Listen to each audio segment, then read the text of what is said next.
following program is a presentation of the Options Insider Radio Network. For more programs, visit www.theoptionsinsider.com or search for Options Insider Radio in iTunes.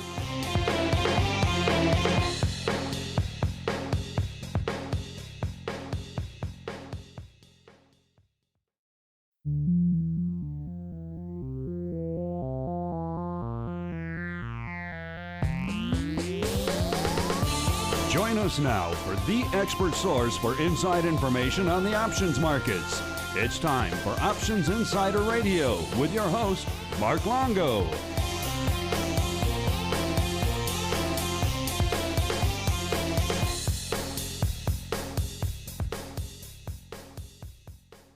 Good morning. I would like to thank CBOE as host exchange and the Options Industry Conference for inviting me to speak today. I am glad to be here and to talk some about the listed options markets. Before I start, however, I need to note that as a matter of policy, the SEC disclaims responsibility for the private statements of SEC employees. The views I express today are my own and do not necessarily reflect the views of the SEC, the commissioners, or my colleagues on the staff. Also, the dry desert weather doesn't seem to be agreeing with me completely, so I apologize in advance for any coughing fits or frequent water breaks. I thought I would start by talking about some of the trends that I have observed over the past few years in the listed options markets and how I think about options market structure more generally. Much of what I will talk about today touches on themes that we heard from the panels yesterday. In the areas, for instance, in the areas of intermarket competition, technology, product innovation, and the complexity of the markets. Then I will describe efforts that we are undertaking to attain a more empirical basis for evaluating overall market structure to help inform our actions. I will also give a brief update at the end on several recent regulatory and other changes that impact the listed options markets. Much of what I observe in the options markets can be tied, in my view, to the intense competition in the markets and the rapid advancements in technology over the last several years. You are no doubt acutely aware of these changes. You experience them firsthand as brokers, traders, and market operators. Today, I will talk about these changes from a regulatory perspective, and particularly, I will talk about some tools and approaches that the SEC staff is utilizing to respond to these changes. Competition in the markets comes in different forms.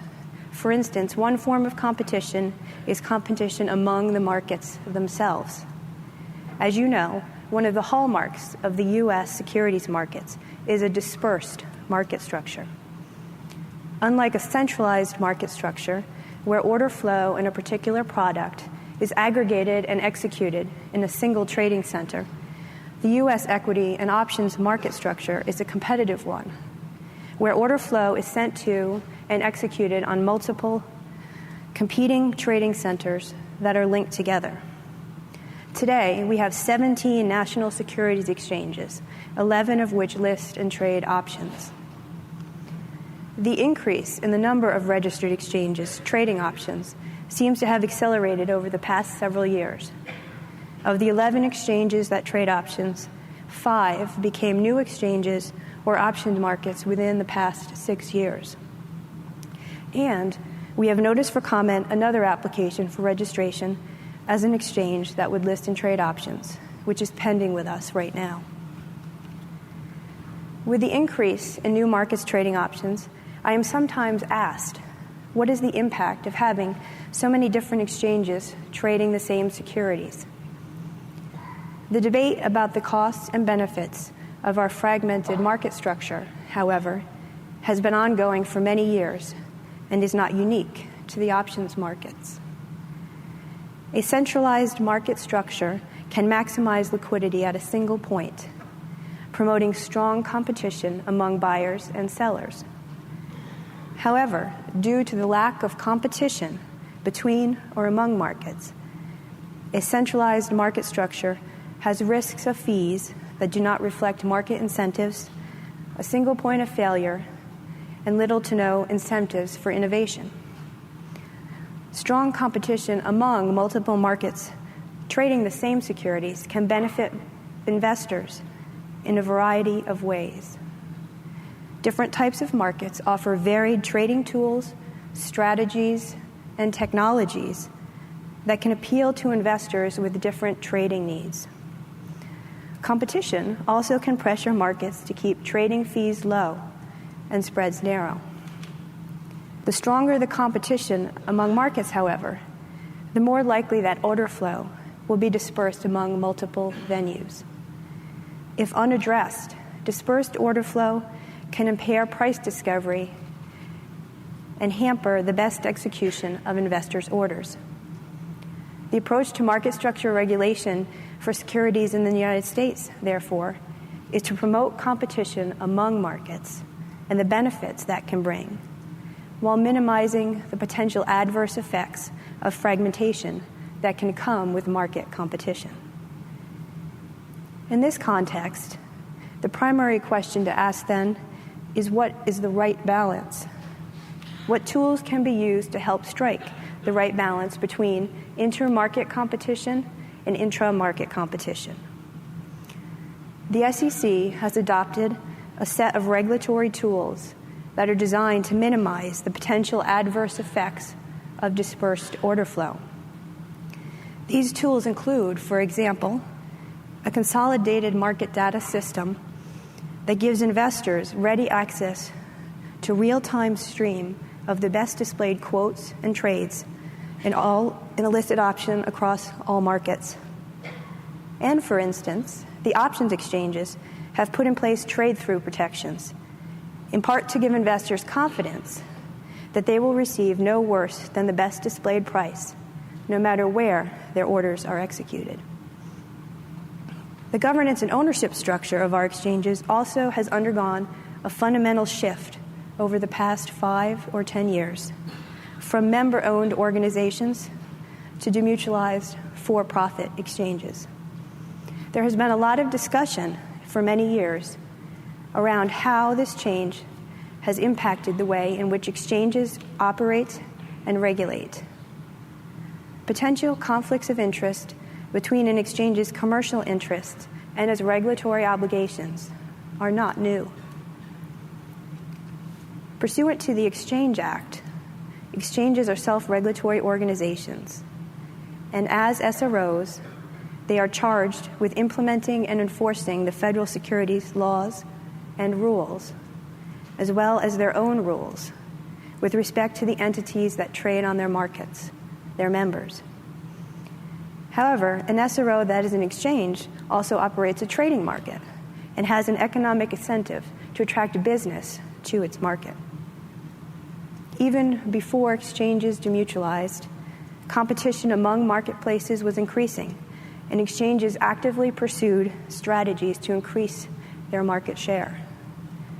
Once demutualized, the exchange has another constituency separate from its members, its owners, that has a natural tendency to promote the exchange's economic interests. From my experience, I believe that we as regulators should consider the impact of the competitive nature of the markets on the exchange's performance of their oversight responsibilities. The central question for me is again one of balance. How can and how do exchanges effectively balance their self-regulatory obligations with their commercial or business interests? And how best should the SEC oversee that balance? Advancements in technology have also greatly impacted trading. Of course, technology has been transforming aspects of the markets for many years. But over the last few years, we have reached a new level of automation that has penetrated across the entire spectrum of market participants, from individual investors to the most sophisticated trading firms. For example, individual investors have mobile access to market data and order entry systems that allow them to respond within seconds to market events. And when individual investors place their orders, they generally will be executed or displayed immediately. This immediate access to market data and trading helps explain why individual investors can be severely affected by market events, such as the flash crash that last only a few minutes. And the advances in technology allow markets to innovate, to provide new trading functionalities or trading methods in ways that were not possible in the past. The intense competition in the markets and the greater choice in trading functionality made possible by advancements in technology can be seen in the ever-increasing number of rule changes filed with the Commission by the exchanges, including the options exchanges, as they compete to attract order flow to their market. The scope of these filings is very broad. Some of the more significant areas are fees charged for transacting on an exchange, access to the exchange, or for market data provided by the exchange, order types for transacting on the exchange, mechanisms to execute matched orders on the exchange, new or amended priority schemes for allocating orders and quotes on an exchange, and changes to market maker obligations and benefits, among many others. This certainly is not an exhaustive list, but it is illustrative of some of the areas in which we see the most activity. To illustrate how competitive the exchanges are, viewed through the lens of how often they file with the Commission changes to how they operate and what fees they charged, I thought I would provide some numbers on the filings. In calendar year 2012, we received approximately 1,150 filings from all of the exchanges. This is just for the exchanges, not the clearing agencies, FINRA, or the MSRB. And although these are not exact numbers, overall in calendar year 2012, the options exchanges collectively filed approximately 500 rule filings. Of these filings, approximately 200 were fee filings. Of course, these are approximate numbers, but they give a sense of just how active the markets are in making changes to their operations, the trading functionality they provide, the products they offer, and the fees they charge for their services. One area that I wanted to highlight, and which is the subject of the next panel, is the fee filings that we see. In my experience, the number and frequency of fee filings has significantly expanded over the last several years, particularly for transaction fees. And although option fees have long been segmented, meaning, for example, different categories of market participants are sometimes charged differing fees, the amount of segmentation has, in my view, substantially increased in the recent years. This has led to what can be viewed as a very complex and varied fee structure across the markets. As someone charged with reviewing these filings for consistency with the applicable Exchange Act standards, I must admit that I struggle with just how to most effectively do that. For example, how should the staff evaluate differing levels of fees for differing types of market participants? How best should the staff apply a statutory standard that a fee be equitable and not unfairly discriminatory? Or that the amount of a fee be reasonable? How should the staff evaluate whether a fee or a change in a fee will have an undue burden on competition? Another area where I have seen a significant amount of activity is in the functionality offered by exchanges related to the electronic trading of complex orders. Our understanding from market participants is that there is a lot more interest in and trading of complex orders. There has been an increase in filings being made by the exchanges to enhance the functionality available for the electronic trading of complex orders on their respective markets. And exchanges have been modifying their fee schedules related to complex orders. Our understanding is that the firms are also enhancing the functionality that they provide to their customers to trade complex orders. Given the increased volume and interest in complex orders, I believe that continued focus on bringing more liquidity to the trading of complex orders and making the trading more efficient is a positive development.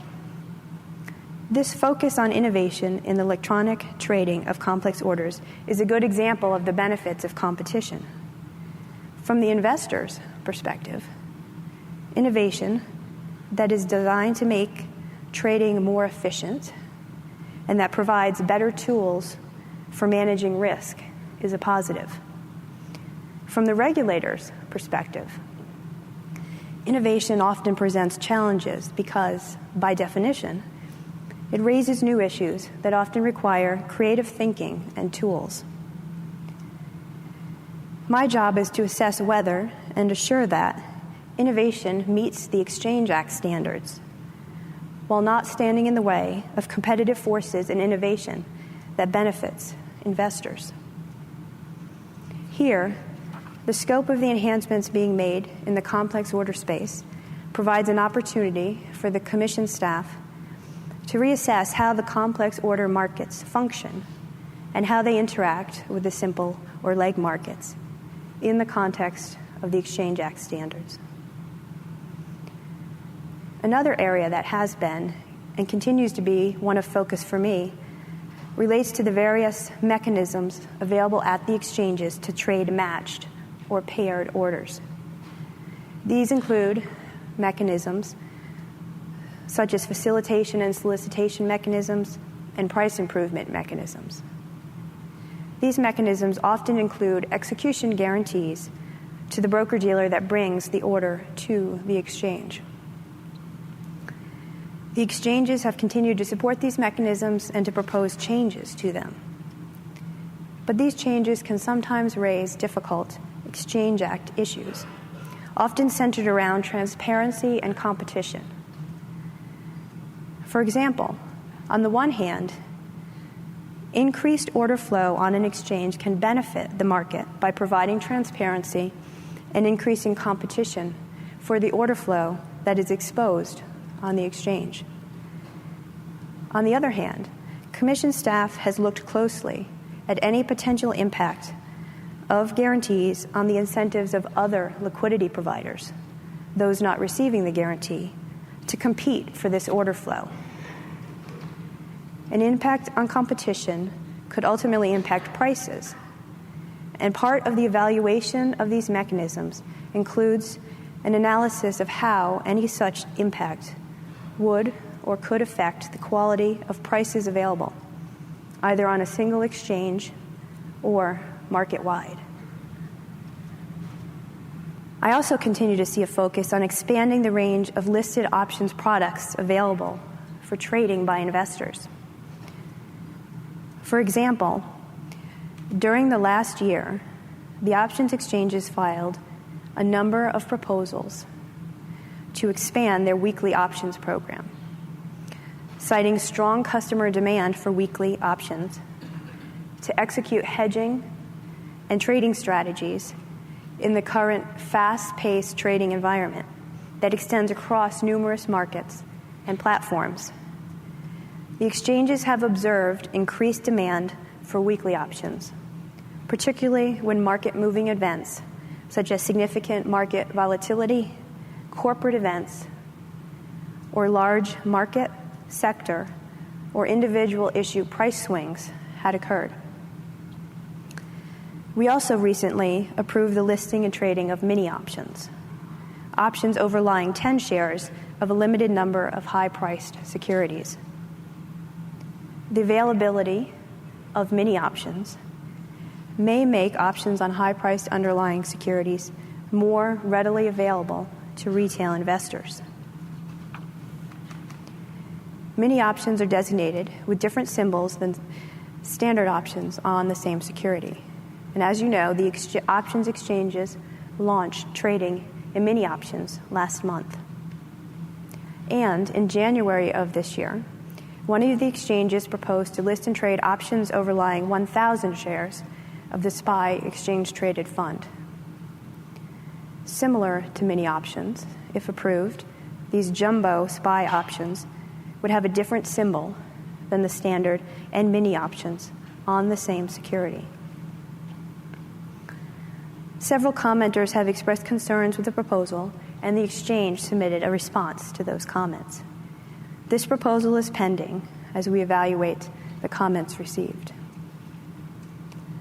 Again, innovation in the type of options products available to investors can be a positive development, offering more investment choice. At the same time, these innovations can pose challenges to regulators as we analyze proposals for their listing and trading under the Exchange Act standards. To be sure, I believe that the competitive nature of our markets and advancements in technology have benefited the industry and investors by increasing available liquidity and access to the markets, and by giving investors more choice on how to implement their investment strategies. However, the increase in the number of markets operating today, the speed and volume of market activity, and the increased complexity of the trading functionality available can pose challenges for regulators. One challenge is how to best carry out our oversight responsibilities, given the rapid pace of change in how the markets and market participants operate. The exchange rule changes to which I referred, whether big or small, impact the structure of the options markets. They impact how the markets operate, how market participants interact in those markets, and where market participants decide to transact. Under the Exchange Act, we at the SEC are responsible for reviewing these filings to determine whether they are consistent with the standards spelled out in the Act. As part of our evaluation of these filings, and more broadly of options market structure in general, we seek the input of market participants that participate in the markets every day and of investors. We do this in a variety of ways, including by formally seeking public comment on exchanges' proposed rules and proposed commission rules, or informally, by talking to market participants on a variety of topics, whether or not there is an exchange or commission rule pending. We also look to obtain and analyze empirical data to further understand how the markets are functioning and to help evaluate proposed changes. Over the past year or so, staff in my division have focused a great amount of effort on forming a more empirical basis to help us evaluate individual rule filings and overall market structure, to help identify whether and what problems might exist, how to evaluate and think about any identified problems, and, if there are problems, what the Commission should do to address them. I believe that the better data we have and the more empirical analysis that can be done, the better the staff can assess the structure of the markets and any proposed changes to the markets, and the often widely varying views on market structure. One of my colleagues explains it like this. One market participant will tell us that if we do X, that will negatively impact the market, and instead, we must do Y. However, another market participant will tell us if we do Y, the markets will fall apart, and we must do X. How best can the staff evaluate these opposing views? What tools are available to help us? We have focused over the past year on building out our ability to take in and analyze market data to help form a more empirical basis for our evaluation of market structure and these often diverging views. One recent step in this area was to create a new office in our division, the Office of Analytics and Research, or OR for short. This recently established office is responsible for developing the analytical foundations of and providing quantitative analyses to inform the many complex policy choices regularly considered by the division and the commission, including those in the area of options market structure. Data-driven analyses are at the heart of this office. To support the more data-driven analyses across the commission, and particularly in this new office, the SEC recently completed the implementation of an advanced market information and data analysis system, referred to as MIDAS, which collects, processes, and allows for the real-time and historical analysis of every trade, quote, modification, and cancellation that occurs on national equity exchanges, and for every trade and quote on an exchange that trades options. One of the key objectives of OR is to establish policy-driven analytics and research programs using quantitative, data-intensive tools and techniques designed to better inform the division and the commission on a variety of complex topics and policy choices. The staff is very interested in and open to suggestions from the public and the industry as to what questions we should try to address with our new data capabilities. For example, I am interested in hearing your thoughts on what are particularly useful metrics of options market quality, such as from the investor standpoint. This focus on forming a more empirical basis, to the extent practicable, is illustrated by several recent exchange filings where we asked for data to help us evaluate whether the filings were consistent with the Act.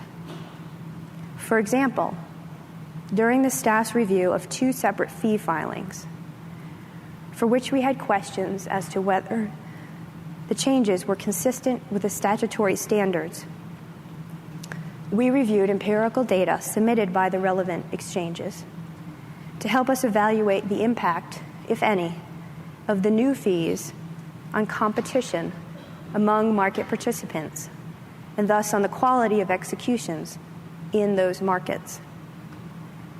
These fees were ultimately approved, but on a pilot, meaning time-limited basis. This will provide the exchanges and the commission staff the ability, prior to a permanent fee change, to further analyze additional data to evaluate whether the fee changes will have any adverse impact on competition and execution quality. As I noted, we seek input from market participants of all types to help inform our oversight of the markets. And we are focusing more on having an empirical basis for evaluating market structure and proposed changes to the markets. I believe that it is incumbent upon us as regulators to continually evaluate and reevaluate how we carry out our oversight and how we think about market structure. Are we asking the right questions, and are we looking at the right variables? Do we have the right tools?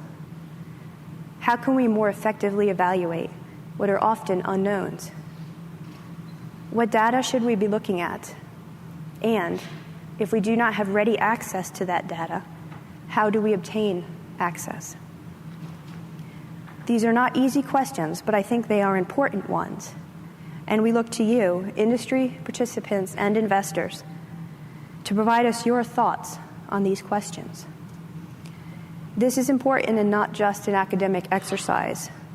We truly would like to hear from you.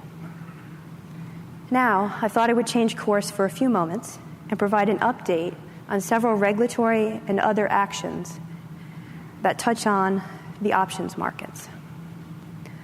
I will start with the consolidated audit trail. This past summer, the Commission adopted its proposed Consolidated Audit Trail proposal. The CAT, as it's known, ultimately will allow regulators to more efficiently and accurately track all activity throughout the U.S. markets in national market system securities, including listed options. The rule requires the SROs to submit a national market system plan to the Commission that describes the details of, among other things, how the consolidated audit trail would be created and any reasonable alternative approaches considered by the SROs, the estimated costs for creating, implementing, and maintaining the consolidated audit trail, and any ways that the SROs could eliminate any other reporting systems that would no longer be necessary or that would be superseded by the consolidated audit trail. The Commission recently extended the deadline for the SROs to submit the CAT NMS plan from April 29th to December 6th of this year to give the SROs sufficient time to conduct a meaningful and comprehensive analysis of the relevant technological, regulatory, and other issues, as well as the alternative approaches and costs of developing the CAT. Following the adoption of the CAT rules, the SROs created a working group consisting of representatives of each of the SROs. The SRO working group and various subcommittees meet on a regular basis. On December 5th of last year, the SROs published an RFP concept document to solicit feedback from the industry on the feasibility and costs of implementing the CAT reporting requirements being considered by the SROs.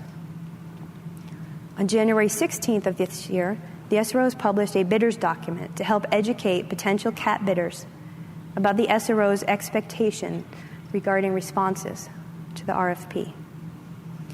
And on February 26th, the SROs published the RFP itself and set a deadline for bids of April 25th of this year, which was subsequently extended to June 30th. The SROs also formed a development advisory group to advise them on various aspects of the CAT, including the impact upon CAT participant firms and the broader industry.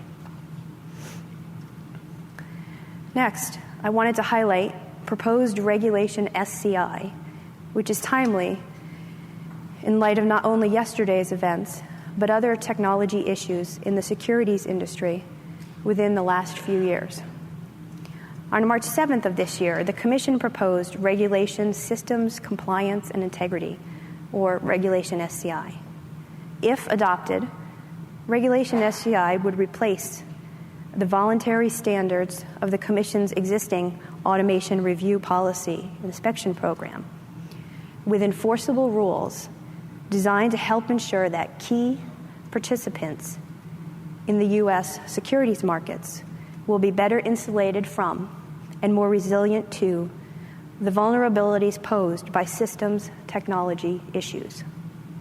The rule as proposed would apply to SCI entities, a term that would cover SROs, alternative trading systems, or ATSs, that exceed specified volume thresholds, plan processors for market data NMS plans, including the future consolidated audit trail, and certain exempt clearing agencies. The rule would primarily apply to the systems of SCI entities that are core to the functioning of the securities markets, such as those that directly support trading, clearance and settlement, order routing, market data, regulation, or surveillance. Under the proposed rule, each SCI entity would be required, among other things, to establish policies and procedures reasonably designed to ensure that its systems have levels of capacity, integrity, resiliency, availability, and security adequate to maintain the SCI entity's operational capability and promote the maintenance of fair and orderly markets. Each SCI entity would also be required to establish policies and procedures to ensure its systems operate in the manner intended. Further, each SCI entity would be required to take timely corrective action in response to systems disruptions, systems compliance issues, and systems intrusions, and to notify and provide the Commission with detailed information when such systems issues occur, as well as when there are material changes in its systems. Comments on this proposal are due by May 24th of this year, and we look forward to hearing from commenters on all aspects of the proposal. Last, I will give an update on what is referred to as the Limit Up, Limit Down plan.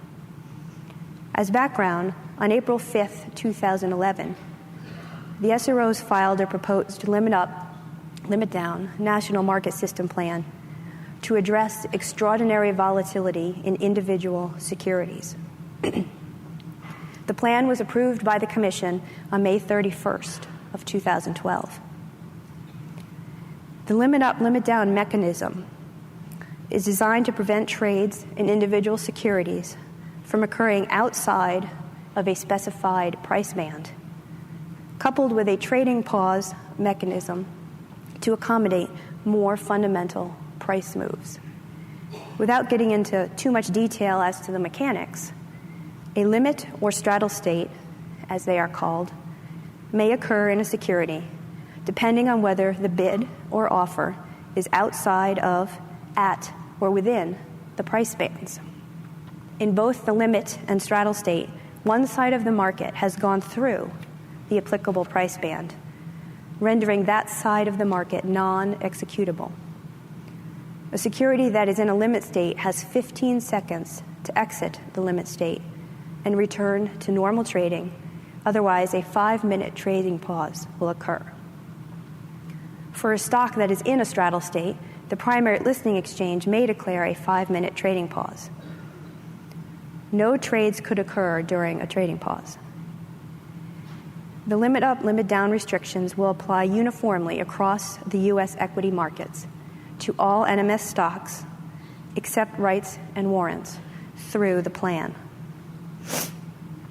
The options exchanges have implemented a variety of rule changes in anticipation of the potential impact of the operation of the limit up, limit down restrictions on the options markets.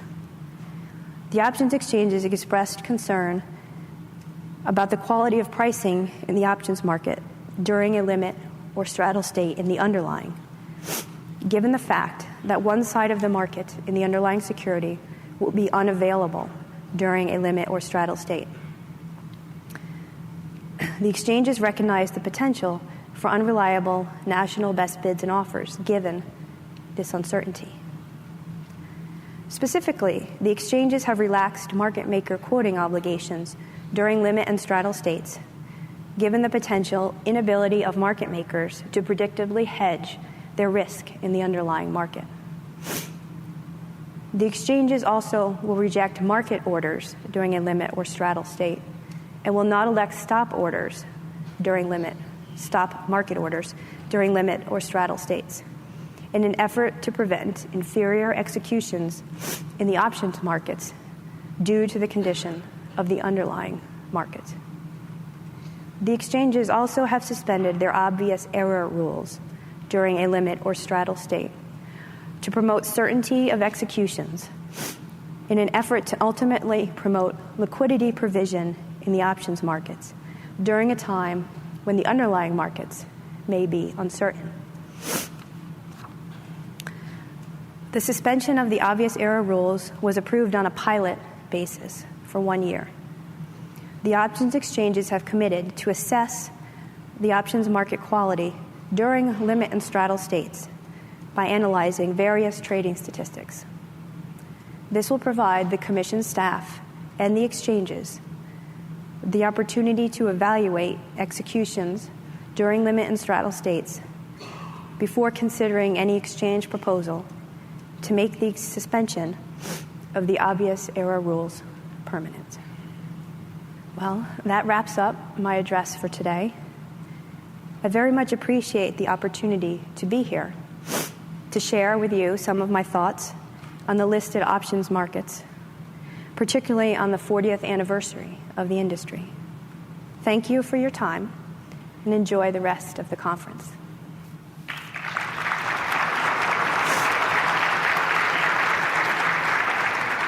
Thank you very much, Heather. Thank you. Appreciate it. Very nice speech.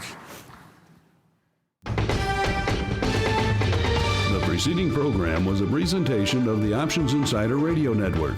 For more programs, visit www.theoptionsinsider.com/radio or search for Options Insider Radio in iTunes.